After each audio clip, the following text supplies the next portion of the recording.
Welcome, here I've got Sony Xperia 5 III and let me show you how to take burst shot in basic camera mode at this device. So let's start by tapping on camera button to open it, and for now, as you can see in right corner, we are on basic camera mode. Now let's tap to menu to open camera settings, and here we have to pick drive mode. Now we have to decide between a few options.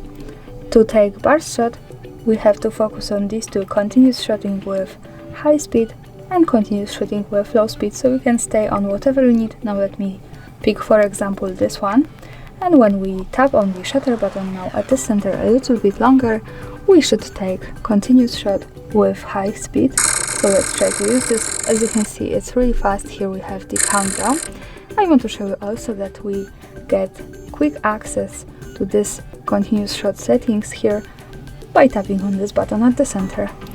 As you can see, we can manage this also here, not necessary in menu. Now let's stay on low speed and let me try to use this.